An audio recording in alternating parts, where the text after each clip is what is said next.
Thanks everybody for, of course, being here. Thanks to our panelists.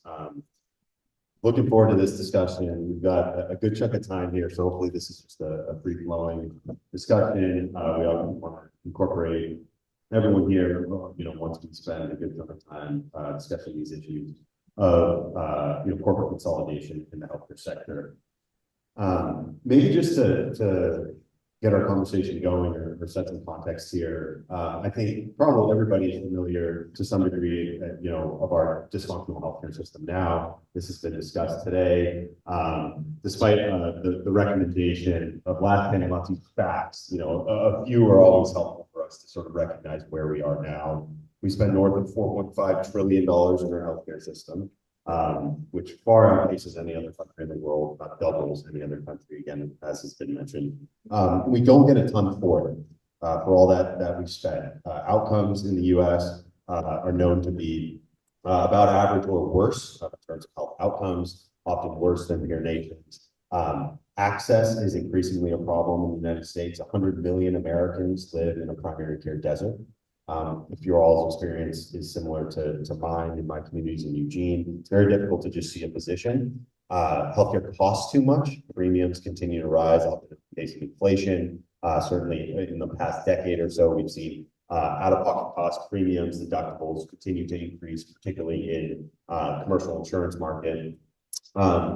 So we have a whole set of issues here. And these are not, what's notable here is, these aren't particularly new issues. We've long had, for decades had these challenges and sort of this value problem in American healthcare. We're spending so much, yet not getting much for it.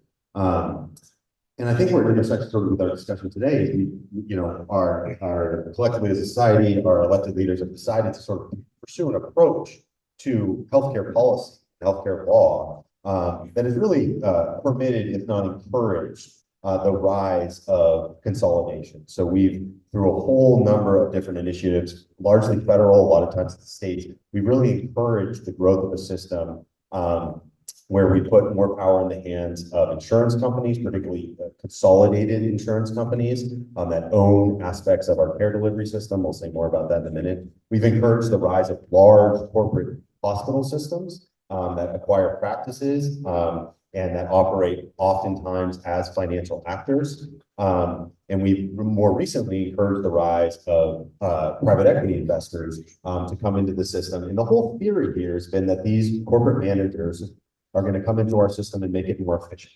Large consolidated entities are going to coordinate care, and they're going to manage how much care patients use. They're going to, exploit, economies of scale and make our system run more efficiently. This has been the appeal, and it's really been one that has been seductive to policymakers. We've really made a number of decisions to encourage this type of system.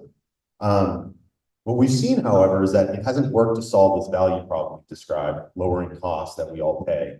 And I think more fundamentally, what we're starting to all realize is it's really sort of created or generated a transfer of power in our healthcare system away from physicians and other clinicians and their patients and their communities to large corporate entities and financial investors, who I think we all feel in some sort of way are exercising an increased and arguably undue sort of level of influence in our system.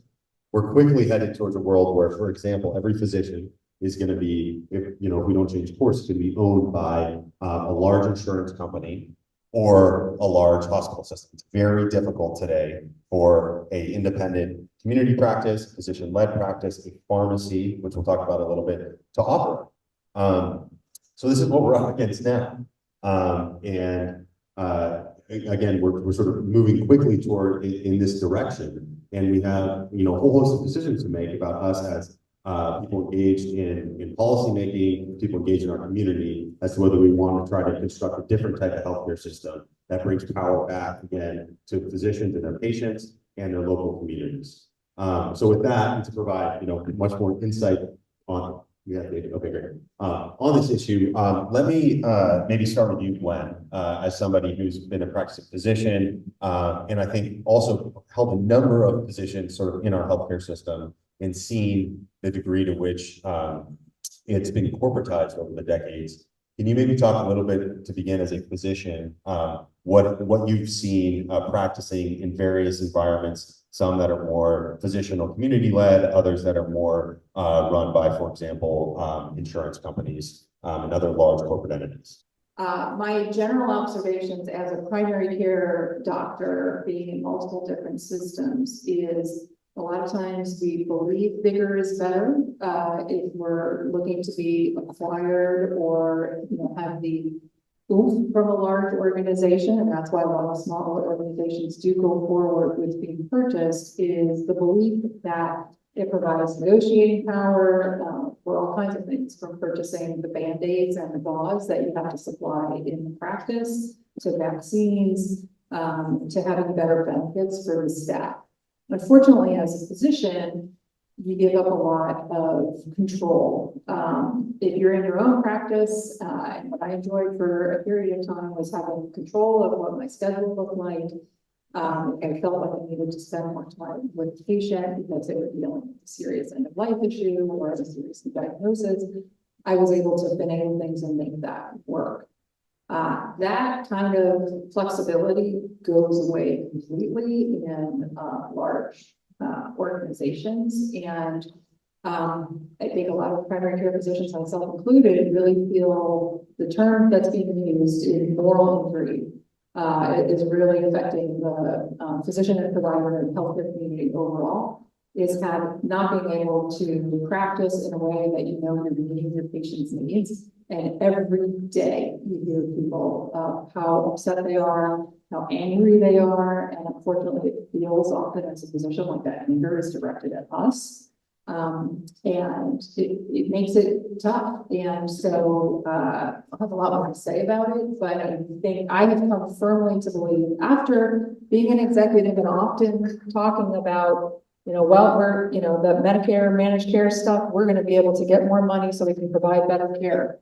Well, I've become very jaded and cynical after what I've seen in various companies, even more local organizations. That money really doesn't trickle down to taking care of patients and helping doctors take care of patients. So bigger is not better. It adds lots of layers of bureaucracy. I can tell you about all the meetings and all the emails that you have to digest, which have nothing to do with patient care. So my belief is we need to return healthcare to being local. And because local communities know what their communities need, and large corporations really don't. So. I'm not going to stick with you going to something because I think it helps us frame our discussion here. I mentioned a few times in my opening remarks about insurance companies, and I think it's worth bringing this home here to Oregon. In both of our respective communities, I grew up and lived in Eugene.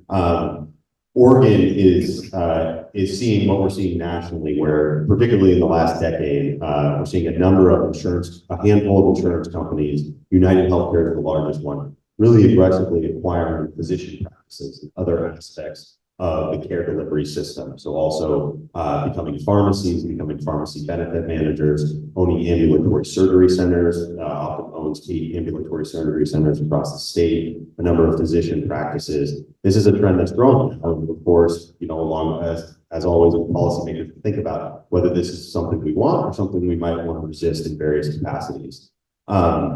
In Oregon, or in Eugene right now, we're experiencing real sort of trauma to the community as often acquired the largest physician group 3 years ago. And we've seen a significant sort of exodus of the physicians there, which led to the recent termination of north of 10,000 patients at the Oregon Medical Group, who were basically told we no longer have a physician there to see you.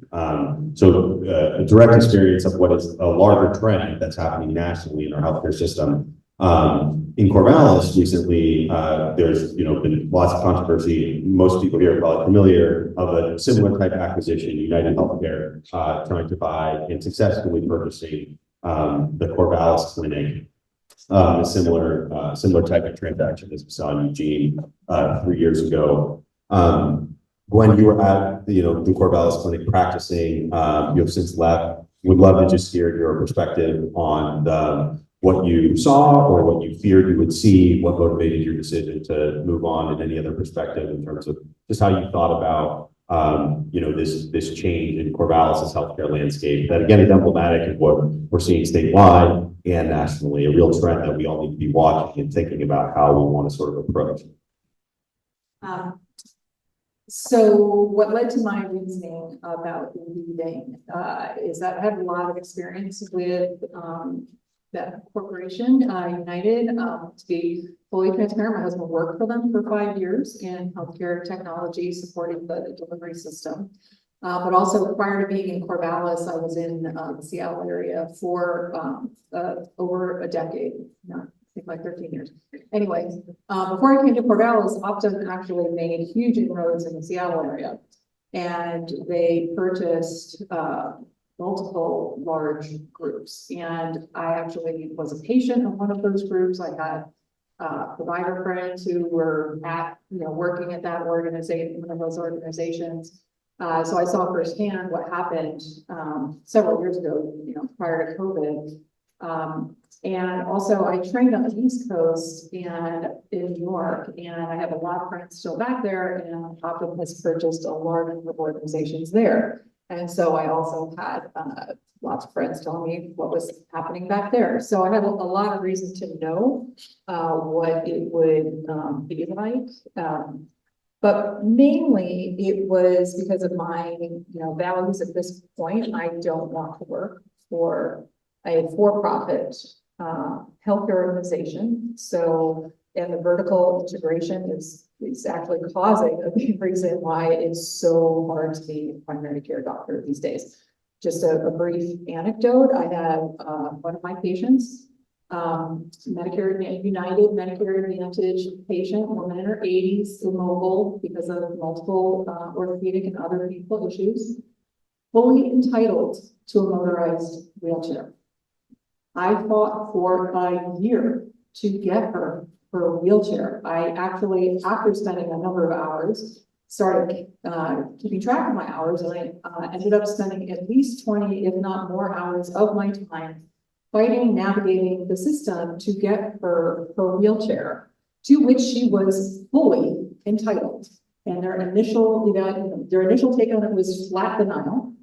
And so I did not possibly see, given my level of anger and I would see it on my face, how agitated I become, having to deal with that kind of thing. I didn't see any way possible for myself to work in that setting. Now, I fully respect my colleagues at the Corvallis Clinic, and I really, really hope that the clinic gets a funding, becomes more stable, and gets what they need to keep going and providing care. There's a lot of excellent physicians there, and I'm not questioning their decision to do what they need to do to keep the clinic open and trying to provide care. But I had to do what felt right for my value system, and that's why I moved on.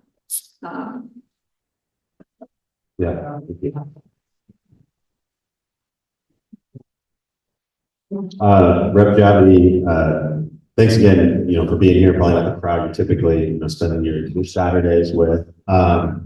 You were a co-sponsor, I believe, of HB 4130 or a supporter, which is a bill that we'll get to in more depth in a minute here. But a piece of legislation that was introduced and nearly passed is going to be reintroduced to try to address some of these issues of corporate control, particularly corporate control of physician practices in Oregon. Curious, just first of all, why you're interested, how you think about this general issue of corporate consolidation and sustaining independent practice, why you were potentially interested in the bills, sort of from a values perspective. So how do you come to these issues of our healthcare system and what is increasing control by large corporate entities, financial investors, potentially exercising worrisome levels of control over clinicians? Easy question. Good to be with you. And normally I would be with the fits today. And that's a different crew to try to manage expectations. I looked up last night who I was coming to speak to, and I was worried about the questions I was gonna get, so go easy on me. 2 years ago, I was definitely a lot less versed in some of these issues, and I'm still, so if I don't have the answers, I'm just gonna tell you. Yeah, this last session, Representative Bowman, Governor Kitzhaber, and Bruce Goldberg approached me about a bill that would take aim at the corporatization of healthcare in Oregon, and the aim of the bill was just to limit the amount of influence the private equity groups could have in Oregon by limiting how much they could own in a medical practice. And the goal was to keep control of patient care in the hands of healthcare providers and investors and shareholders. And I was an immediate yes, because I have felt for a long time as a practicing dentist that the less control the doctors have in over the care of their patients, the worse the health outcomes become. And so it was an easy yes. And I thought that this is going to be a difficult problem to tackle. It would need to be nuanced. Rep. Bowman is not a doctor. He's a very adept and astute politician as well as a thinker. And I had some healthcare experience that he didn't have, and I felt the two was a good combination. We started talking about these issues because we knew inevitably there were going to be lots of people all across the spectrum that were going to be for and against what we were trying to do. And the too broad a brushstroke would mean the bill would ultimately die. Or if it made it through, the impacts would ripple through and perhaps have unintended consequences on healthcare in Oregon. And I, just like Gwen, thought that we need to keep healthcare local. And to do that meant that we needed to pass this bill because the bill would stand up for independent practices and providers who really just can't compete with corporate medicine. We don't have the marketing budgets, the resource budgets. We don't have the capital to invest in all sorts of things. And if we didn't do something, the thing I saw for Oregon was a landscape of hospital-owned practices, Walmarts and Amazons, and then the government as well in that space. And we wouldn't have the doctor who you would see at the grocery store anymore, who also helped you deliver your kids or pull out their wisdom teeth or you name it. I felt that having local providers who knew your family, who would know you over the course of your life, who were as invested in you as they were in the community was vital.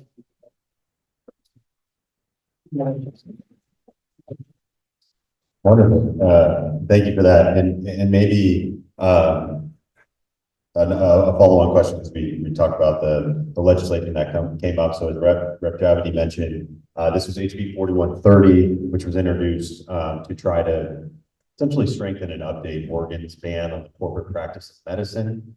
This is a term you may or may not have heard. It is a long doctrine in Oregon that's been actually in existence since 1947. And it exists in a number of states, most states actually, it has existed in some form. And the concept is very, very intuitive, as Rep. Javity stated, which is that physicians and other clinicians are supposed to be in control of their medical practices. And the way that this has been expressed in Oregon is that physician practices, particularly for-profit medical practices, need to be owned by a majority of licensed medical providers. But what we've seen an erosion of this law, basically through legal order. Really, enterprises, we'll say lawyers, have figured out ways to essentially undermine the spirit of this concept, which again is that we want physicians and other clinicians who are devoted to patient care controlling their medical practices and not being unduly influenced. Not that they can't have other investors or other folks providing administrative services, but we want those to be sort of ancillary services that help facilitate the practice and help it run, and not actually be the entity that's actually controlling and making the substantial and important decisions in the medical practice. This is one attempt to get at some of the concerns. For example, at the Oregon Medical Group, what we saw was that This was purchased by United Healthcare. And it's actually interesting to think about what we mean by purchase. So because of this law that I just explained, bear with me. Because of this law that I just explained, where physician practices actually need to be owned by physicians, you might ask, well, how does Optum buy a practice? How does United Healthcare buy a practice if we have this law? And the answer legally is actually they don't. They control a separate entity, a separate legal entity, one of these management services organizations that essentially figures out a way to exercise control over the practice and become functionally what we think of as the owner of the practice. So this is that legal workaround to, again, this law that says actually physicians, not a Wall Street company, but the physicians need to own the medical. So what the law tried to do is make sure that the spirit of that concept actually was in expression in the state to prohibit, for example, what we saw in Eugene, which is that management services organization that doesn't actually own the medical practice figured out a way to come in and get rid of all the physician leaders at Oregon Medical. Something that the bill does is it says those decisions actually need to be made by the physician owners. And this services organization that again might help you with billing, help you with back office things, actually can't take control over fundamental personnel decisions like that. So we saw it. I will get to a question here, Rep. Javity. We saw this bill passed the House. We saw that it languished or ran out of time in the Senate. There was, it's a Democratic led, votes are on the Democratic side to pass legislation. So, there's obviously defection of some Democrats as well to passing it. But I think it's fair to say most of the opposition was probably from the Republican side. Can you speak at all to what your, you took an unpopular on this bill, vote relative to your caucus. Would love to hear just sort of what your colleagues' concerns were about a bill like this, which, as you put it, sounds quite compelling, but certainly wasn't to others. Curious, just sort of inside of your caucus, what your colleagues and thought about this legislation.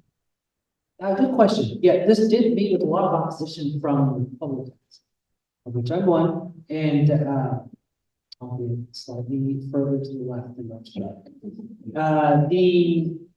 Their chief, none of them are physicians. I think so. And then that's it. So none of them had that unique look into what it's like to sit down with the patient and make those decisions. And we get frustrated enough with the insurance company who also what's covered and what's not covered, and how that impacts patient care when it really shouldn't. They should just pay for what the patient needs. So they felt like this was a huge step towards universal health, and that scared Republicans. And so they felt it was very anti-competitive. That was one of their big legs of their stool that they were worried about. And the other was there were a lot of larger groups who represented larger private equity groups and healthcare groups who have made significant investments into their practices over the years and want to be able to exit out of those practices at some point. We know full well that the value of their practices is beyond the reach of somebody coming into that kind of practice. And this law was going to make it very hard for them to sell. So they were very concerned about that. And I think there was another big one. I think those were the main two in the caucus. I'd say universal healthcare kind of dwarfed the concern for universal healthcare because they weren't the other ones. We were able to get it out of the House mostly because the Democrats had the votes to do it. They didn't need any Republicans. I was the token Republican to get some bipartisan, total. But I also felt like I did bring to the conversation, like I said, with Brett Bowman, Tom Robinson's strong police, healthcare, just what the immediate impact would be, especially on rural Oregon. Now, when it got to the Senate, they wanted. There was stuff that the Senate Republicans needed. Ultimately, this was the decision of the Senate President. I'm sure it's some backroom discussions about what they needed, knowing full well this is going to come again. Oh, the third reason, sorry. The third reason of that delay was that they hadn't had enough time in a short session for us to really work out the details to make sure that we didn't create a policy that was too blunt. Things like non-competes, which are not an issue, were part of that discussion. And there were other elements of the bill that we just felt there wasn't enough discussion time around. So if we look at it from the 30,000 foot view, those were the three big reasons. I'd say that in the end, the reason it died was probably the influence of politicians who felt like we needed more time and they wanted to give private equity, Walmart's, Amazon, hospitals, more time to have discussions to figure out how to do this. So it did, it died, but it will come back. Right. For being here, David's been introduced. I'll just add, his publication was, I believe, actually started by Paul Starr, right, David? There were three co-founders. One was Paul Starr, one was Robert Kuttner, who still writes for us, and the other was Robert Reich. Wonderful. And I named Paul Starr, it might be a name that's familiar to folks here, who wrote what I would say the Bible on sort of the transformation of American healthcare. He wrote a book called, I think, The Social Transformation of American Healthcare. I commend it to anybody who wants to, read 600 pages, but a real line in terms of tracing sort of the history of our healthcare system, and talks a lot about themes of corporatization. The American Prospect does phenomenal work. They've actually covered some stories here in Oregon. So always worth mentioning.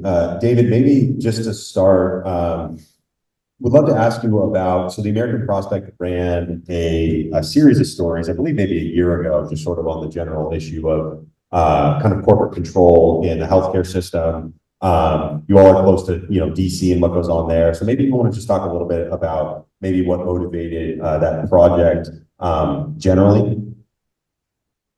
Yeah, sure. And thank you, Hayden. And thank you to everyone for coming out today. I wish I could be with you. But I appreciate you having me here. So I have been interested in the increasing economic concentration of American life. I wrote a book in 2020 that's just over my shoulder there called Monopolized. And one of the themes of that book was sort of taking back this narrative that the only thing that matters when you're talking about monopolies is price. This was a sort of revolution ushered in by Robert Bork, saying that the only thing that matters is consumer welfare. And when they say consumer welfare, they really just mean price. This actually doesn't even work out under its own terms. There are retrospective studies that show after mergers that prices go up. But there are other harms that are induced by monopolization. And I think healthcare is one of the areas where we see those harms most acutely. It literally translates into life or death. It translates into the care of patients and whether they're going to be able to access that care. And so that fact, and the fact that we're seeing all of these innovations in the healthcare business space, it made it sort of a no-brainer for us to embark on this project known as the Business of Healthcare. That's the name of the series that we put together last year. And, I think it was really successful in sort of identifying some of these key trends, many of which you've already talked about, the use of, United Health. We did a big piece on United Health in that series about their, becoming this sort of Leviathan one-stop shop supermarket of healthcare. And the piece that I did for that issue was really about sort of a historical look at how we have moved towards this increasing concentration. I did it through the eyes of one man, this guy named Tom Scully. Tom Scully was a bureaucrat basically in Washington through the George H.W. Bush administration and the George W. Bush administration. During the second Bush administration, he ran the Center for Medicare and Medicaid Services. He was instrumental in creating, value-based care systems. He was instrumental in creating the Medicare Modernization Act, which not only created this prescription drug benefit, private benefit in healthcare, but also the creation and expansion of Medicare Advantage. And so after he does all that in Washington in 2003, he leaves the administration. And what he ends up going to is a company called Welsh, Carson, Anderson and Stowe, which is a private equity firm. This firm was really a pioneer in getting private equity and other investment firms into healthcare. And really the thesis of the story is that Scully created a system that was instrumental in creating a system that was really Byzantine, complex, had a number of different payers, a number of different ways that government was subsidizing providers, so complex that he was one of the only people that knew how to navigate it. And so then he went to a private equity firm to do just that, to navigate the highways and byways of healthcare, a system that he helped create, and got involved in a bunch of different investments there, all of which seem to hinge on his particular expertise in understanding the system. So, I think it was a good lens to look at this evolution of healthcare. You have a lot of people who have a very particular expertise that can leverage that expertise in the service of capital. And that is ultimately what we see our healthcare system moving toward today. So, I think that was one of the reasons why we thought it was really important to shine a light on this. Obviously, this is a conference about healthcare for all. I think it's a concept that everybody here shares. But if you're just looking at the sort of insurance side of the equation, that we need a single payer system on the insurance side, you're missing a lot of the business in terms of the provider side, in terms of this investment side, in terms of the consolidation piece. So that's what we wanted to illuminate, and I think we did the best job we could in getting there. Wonderful. Thanks for that, David. Maybe I'll stick with the back-to-back question theme here. Okay. You mentioned the story on the PACE program. I believe that was with Welsh Carson, a name that may be familiar to folks. They're actually at the Federal Trade Commission this is a private equity company that the Federal Trade Commission is actually suing right now for consolidating a bunch of practices in Texas and essentially gaining market power and driving up prices.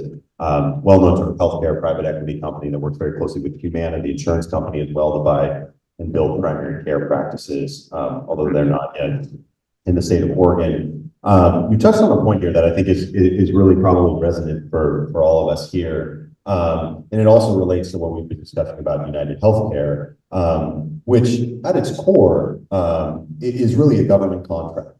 So United Healthcare's biggest line of business is Medicare Advantage. So this is a Medicare program we're all familiar with. Most of it now at this point is outsourced to be administered by private insurance companies. And United Healthcare is the biggest one that's taken, excess of $100 billion a year gets from the government to, acquire all these practices that we're seeing here in Oregon and nationally. David spoke, his articles about sort of this revolving door of investors, basically starting programs and then making money off of them. And I think what it really illuminates here is a challenge that we have to think about as folks who think a lot about, Medicare and publicly financed health insurance. What's the version we want? And we're seeing a lot of these issues that are happening within our public programs. Again, Medicare Advantage is a story of a purely publicly funded program, and this case story that David wrote about is as well. So maybe you can just talk a little bit about you guys cover a lot of Washington, D.C., a little bit about the sort of political dynamics of sort of corporate healthcare within Washington, D.C., and the ability of the Uniteds of the world or the Welsh Carsons to exercise control in the political process, and why, again, we might be concerned about the proliferation of these massive corporations, because that translates into lobbying power that they can then exercise against politicians to basically keep their war chest, which again is largely our taxpayer dollars. Maybe you can talk a little bit about that process. Yeah. The process of this concentrated corporate power and how it sort of perpetuates some of these concerns we have. Yeah, absolutely. I mean, you're kind of talking about two separate things, so I'll try to take them in turn here. But the overlying kind of theme and the common thread here is that economic power converts into political power. And that's what we see both with the Medicare Advantage program and with the PACE program. So I'll start with the first one. The Medicare Modernization Act of 2003 changed some of the parameters and allowed for the expansion of Medicare Advantage. At that time, it was serving about 10 to 15% of the Medicare population. Now, in terms of new signups, it's well over 50% are going to Medicare Advantage. If you look at the studies of the Medicare Payment Advisory Commission, that they show that since 2007, there have been overpayments to Medicare Advantage companies. These are private insurance companies of $612 billion, including $83 billion just in the last year. So there is a problem of overbilling, overcharging, and there's a problem of under delivery. The overcharging largely comes about through what is known as upcoding, when a Medicare Advantage treats a particular patient, that provider is encouraged to increase the amount of codes that it says that correspond to illnesses that the particular patient has. They might not be treating those particular illnesses, but if there are more codes in the system, they can charge more to Medicare. And this is an art that has been gamed over and over again, particularly through Medicare Advantage programs. And that accounts for a lot of the overbilling. Under delivery is simply denying claims, denying using prior authorization, using all of these various tactics to limit the amount of actual medical care that you're delivering to the patient. So Medicare Advantage, I think there is a bit of a sea change in Washington in terms of how it is viewed. For many, many years, Democrats and Republicans alike supported this program. They would hear from their constituents that it's good insurance, which it really is until you have to use it. They include wellness programs. They include gym memberships. It's low dollar in terms of premium sometimes. It is something that patients generally have responded positively to, obviously, because they're increasingly using it in larger numbers. They're marketed to very aggressively to do so.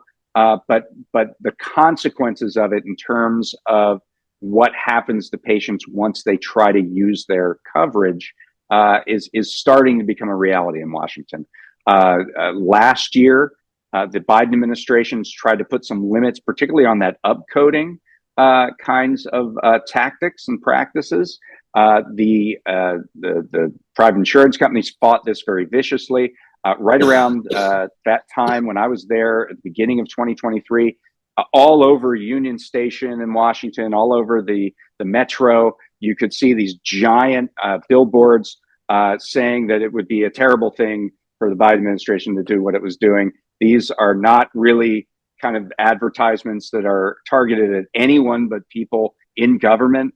There's this phenomenon in Washington where you have these billboards that no ordinary person would have even understanding of, but they're targeted towards members of Congress. They're targeted towards their staffs. That was moderately successful, but it sort of got a foot in the door for some reforms to the Medicare Advantage program. And I think that foot in the door is starting to expand. There is definitely a beachhead of folks in Washington, in the House, in the Senate, that are fighting back, pushing back on this narrative against and thinking harder about these problems with Medicare Advantage of overbilling and under delivery. So that's kind of the landscape of Medicare Advantage. Just to briefly talk about PACE. PACE is known as the I'm going to forget the acronym because everything has an acronym in Washington.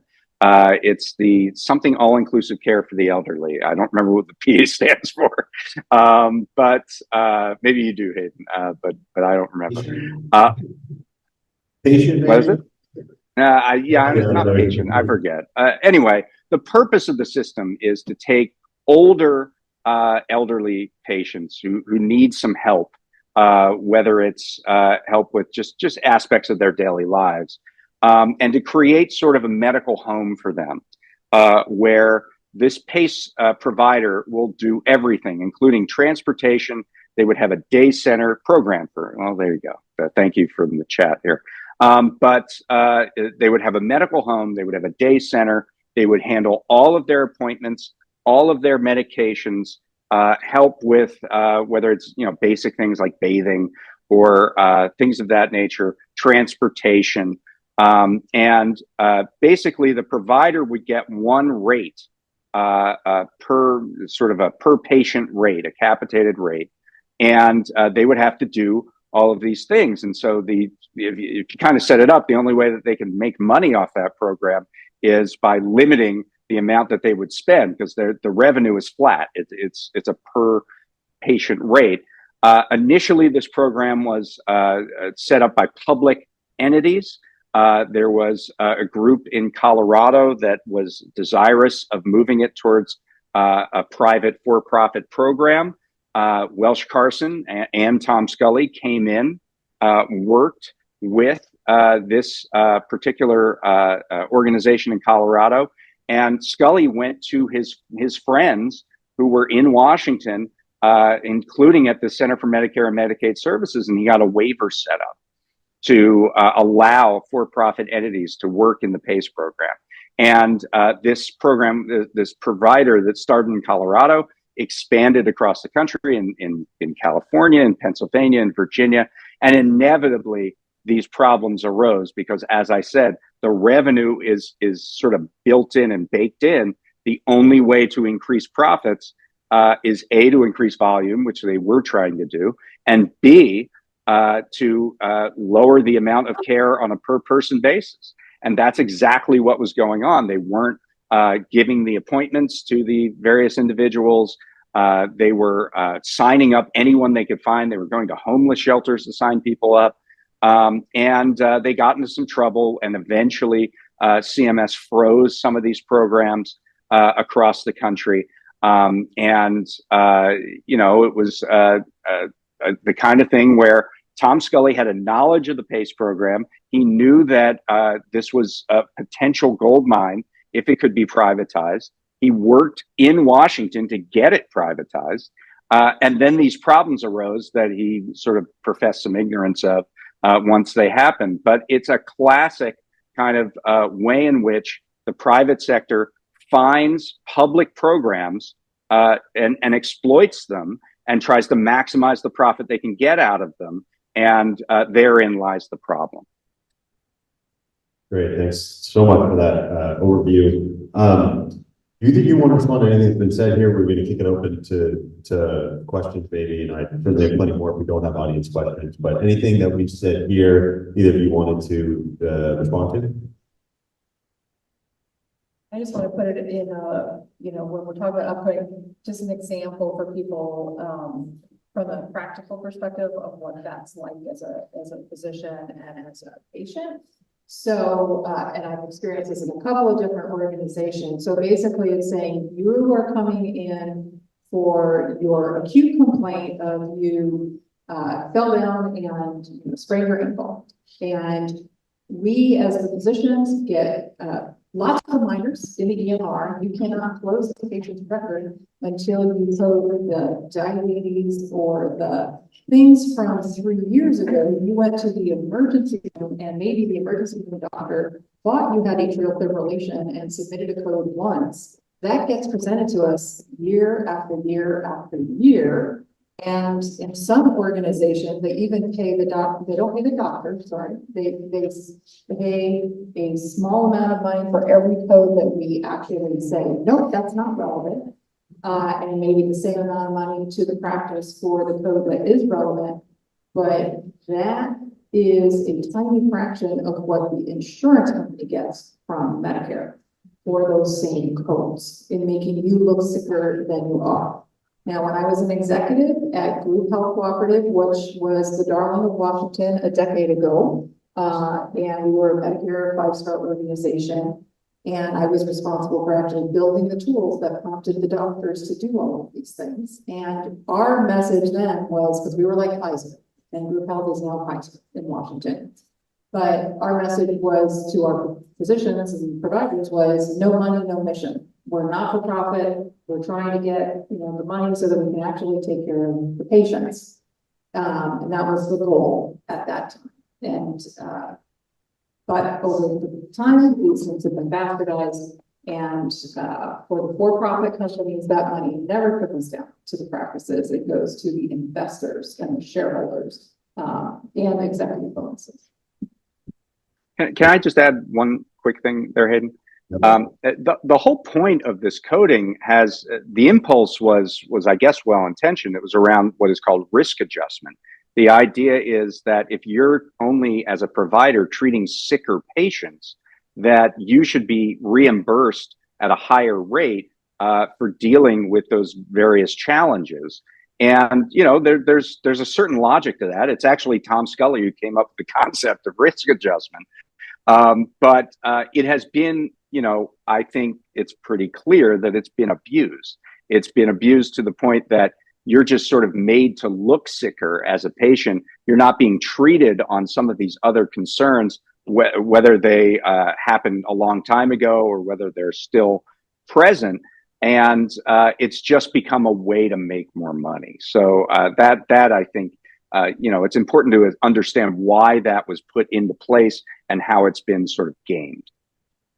Yeah, absolutely. And I think, we're having this wonky question, discussion about risk adjustment, but there's a reason for it because we all hear, this goes back to what we were discussing about United's acquisition of Corvallis Clinic or Oregon Medical Group. People are asking, why does this insurance company want to buy physician practices? This is actually the primary explanation. So again, it's very, very relevant, which is that if these insurance companies can control the physicians and incentivize them or put in their compensation, again, things that our legislation would try to prohibit, they can control how they're manipulating these coded codes or billing things in their name. They can really figure out a way to make a lot more money. So this again is an example of not only understanding why we're seeing such interest from insurance companies to acquire practices, but also why we might be concerned and we might want to think about legislation that would again make sure that there aren't basically managers telling physicians how they're going to document something, prohibiting them from closing their note until they address all these codes, which is what you hear about often in clinics. Because again, we want to make sure that the physician is actually making the decision in the interest of their patients. Please still trust your doctors. Your doctor, I hate that this is coming in between the doctor-patient relationship. Doctors are trying like hell to do the right, trying to do the right thing for their patients. This really sad thing about this is eroding that trust, and it makes us, so physicians feel that sensation of moral injury when a patient comes to them, because people do and say, I don't think I can trust you anymore. And so I guess my other piece of advice would be, please try not to let this come between you and your doctor-patient relationship, but work in other ways that we are doing here today to try to change the system. Medicare Advantage initially was called Medicare Plus Choice. And it was changed to Medicare Advantage in 2003. I've heard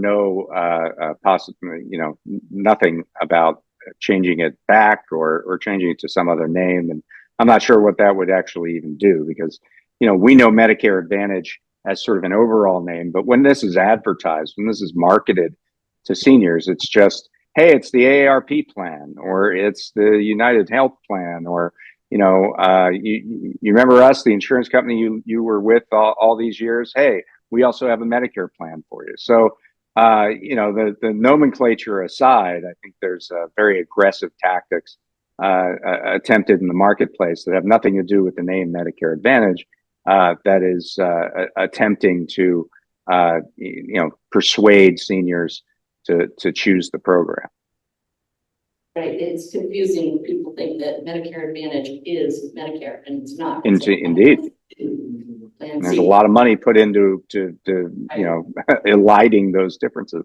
Exactly. Second part is I just signed up for Social Security. Woo! Finally made it. And they sent you a book talking about Medicare. I'm already on Medicare, but I was appalled. I had read about the part about Medicare. It's telling you your choices and everything, that you're going to get A and B, and you can sign up for a Medicare Advantage. There was no mention of original Medicare plus supplemental plans. This is a government published book that's being sent out to anybody who signed up for Social Security, et cetera. Who do we go to get that fixed?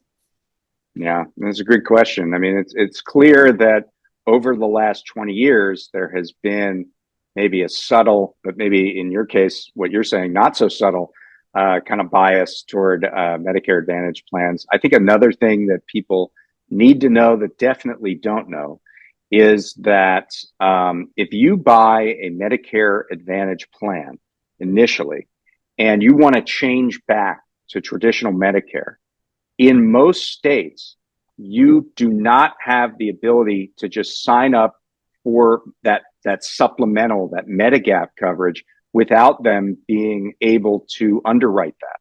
And what I mean by underwriting is they can deny you for a pre-existing condition if you try to go onto the Medigap plan. That's the only area in the entire healthcare system where you can be denied over a pre-existing condition. It's something we got rid of in the Affordable Care Act. But if you are initially on Medicare Advantage and you switch back to traditional Medicare, you can be denied Medigap coverage over that pre-existing condition. And that means, of course, you would have to be responsible for 20% of all payments because Medicare is an 80-20 plan, and the Medigap coverage is supposed to cover that other 20. So it's a huge issue that people rarely understand until they actually try to make the switch for whatever reason, because they don't like their Medicare Advantage plan or whatever. They try to make the switch back to traditional Medicare. And there's, I think, only one state in the country where they have actually worked on and solved that problem. But it's a huge kind of time bomb that people have. They want to switch away from Medicare Advantage back to traditional Medicare. Yeah, the American Dental Association has been trying to lobby in Washington to have dental covered as part of Medicare, unsuccessfully so far. They haven't given up, and there'll be continued money and efforts spent trying to make it part of that. To bring it to the state level, it's a problem. It's, right when a human needs dental care the most, arguably in their life, is when it goes away. And I see it day after day in my own practice. You turn 65, you're on Social Security, Oregon Health Plan, unless you're a veteran or in pretty dire circumstances, won't cover any type of dental benefits for the elderly. And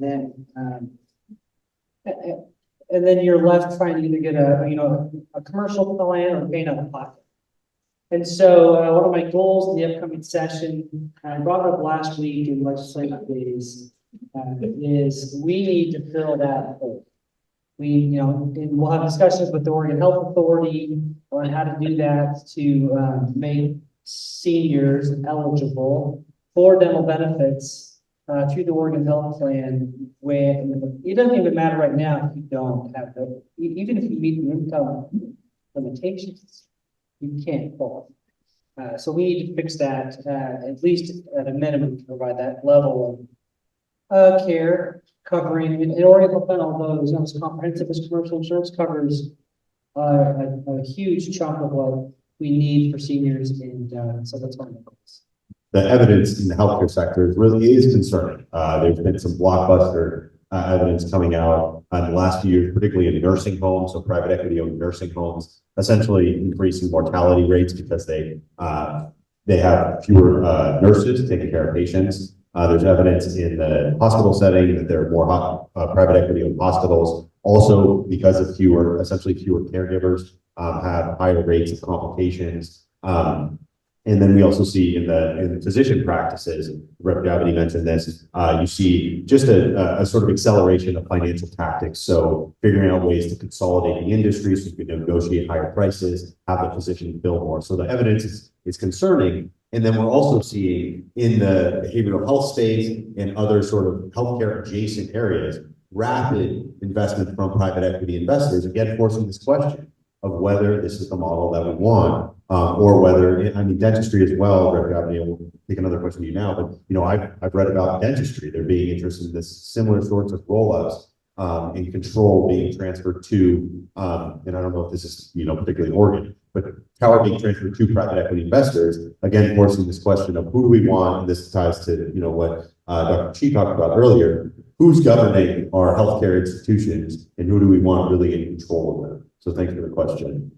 Anyway, the FTC, the Federal Trade Commission, in just a month or so ago, did actually come down with their ruling saying that most non-competes are not going to be valid anymore. However, even the American Hospital Association is pushing back hard against this. And so there are, I don't know all the ins and outs on it, but when I hear statements of non-competes aren't an issue anymore, I don't actually buy that because there's still an awful lot of us who have non-competes. And it's one thing to hear, oh, we're not going to enforce that. Don't you worry. And then have a lawyer say, well, you have no legal leg to stand on. You know, they still have every legal right to enforce that non-compete. So it's a little fallacious to say, oh, we don't usually, force those. I mean, where does that leave the individual doctor? I'm not going to spend, my year's worth of salary to fight that. Although, anyway, that could be something that could be done. But unionizing in physician groups, that was your other question, and panel size was what you were talking about, 2,300 or 2,800 physicians. That is not unusual. I'm sure, Tony can speak to that. Family practice docs carry thousands of patients. Is that right? No, but primary care is collapsing in this country, and we could have a whole other session panel about that. But yeah, that's something that they're starting in various pockets to be negotiation about that. Yeah. So just to follow up on that, yes, the FTC did ban almost all non-competes, but within hours of that ban, both a tax related services group in Texas and the Chamber of Commerce filed lawsuits in Texas where they get a favorable set of judges to overturn that ban on non-competes. So we are in some legal limbo there at the federal level on the non-compete question. And that is why I do think it's incumbent upon the states to take a look at this issue. It's a real core issue of economic liberty. You're saying to people, and it's not just doctors, it's across a number of different industries, dog groomers and janitors and short order cooks at fast food restaurants are being told that they cannot go to other businesses in their field for a period of time if they leave their particular business. And this is just a clear wage suppression technique, but in healthcare, it adds a whole other dimension. We did a piece a couple of years back about how during the pandemic, this became a huge problem when there were surges of COVID in certain areas and doctors couldn't move from one place to another to serve those patients. So it's a huge problem, and it really does require the states. Some states have, I live here in California, non-competes are unenforceable in California. That's one reason a lot of people say why Silicon Valley became the place of innovation that it was, because people could move freely as engineers, as entrepreneurs, as founders. And, that should be a standard across the country. So I urge, we have a state legislator here. I urge them to take a look at the question of whether a state ban on non-competes, making them unenforceable is the way to go. And I'll just add on this point. So this is one of the key provisions in HB 4130, as another tool by which the legislature, Rep. Bowman, Rep. Jackie, were concerned that these lay corporations were exercising control over physicians and imposing non-competes. And David's absolutely right. There's a couple of really important carve-outs. One, this is going to get hung up in litigation, the FTC rule. It also likely exempts nonprofit physicians working at nonprofit hospitals. And really importantly for independent physicians, and I don't think, David, I don't think this has gotten nearly enough coverage. The final rule here allows non-competes to still be imposed on sales of business without a equity threshold. So in our bill, in Rep. Bowman's bill, non-competes could be imposed on equity owners if they own a substantial portion of the practice, like 25%. The FTC rule allows any, it looks like, allows any equity ownership. In this practice, it's very common for physicians to be compensated with just a small amount of equity in the practice, maybe 2 or 3%. Right. And under this FTC rule, it would still likely be permissible that they can be bound to non-competes, all of which is to say it's important that the state acts and does this the right way. We're well within, our right to do so on our own, irrespective of what the FTC ends up doing and what the court said. Well, I just wanted to ask the panelists, some of the topics both directly, like David mentioned on the Medigap, discrimination based on pre-existing conditions, and some of the other topics that were discussed earlier by the panel on coding and different issues. We're still really discriminating on pre-existing conditions, particularly with individuals that are disabled. Like my disease affects people of all ages, and it can, like a lot of diseases, they can get worse and better and worse and better. So I wanted to know how you thought we could best go about, even though in theory we're not discriminating against pre-existing conditions, how we can more embed that, if not in nationally in our own states.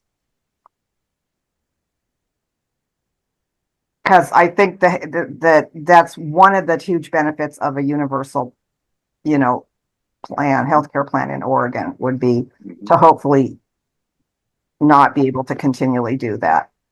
But it still happens a lot, to be honest, on a lot of fronts. So thank you for what does anyone want to address that?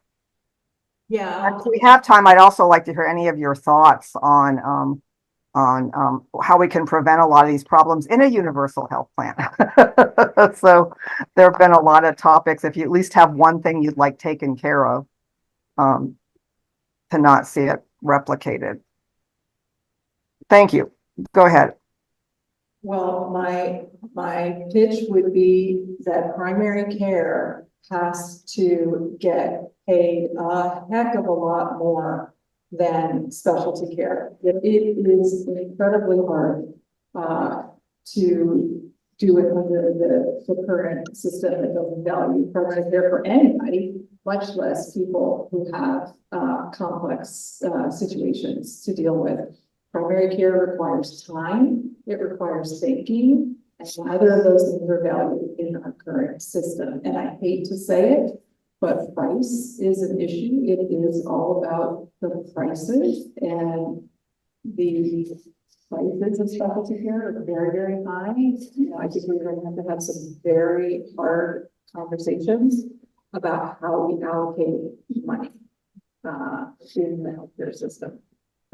But anyway, my first pitch on universal healthcare would be value primary care, but then also we needed to take a lot of efforts to shore up primary care. Primary care physicians are crushed and they're leaving in rows. And frankly, my fear, I believe in universal healthcare, it's a human right, but my fear is that all of a sudden we have, but I don't know what the uninsured population in Oregon is, but the big fear is that what happens is the message we give people is you're going to have affordable healthcare that you can access whenever you want, whenever you need it. Because we feel this in practices, the anger that will come out when people can't get that affordable care to which they now have insurance. Already we feel that a lot of the time. So, and I don't know if it's different at different locations, but in well-insured locations, that's expressed a lot. So we have to think about shoring up the primary care system and dealing with things that are causing the primary care to collapse. since private equity is like one of the worst offenders, and they just squeeze money and then turn the practice over. I was wondering, I was upset to find out that my IRA and 401k is with one of those. I mean, I didn't realize it until recently. It's an investment company that is like one of the biggest investors of practices.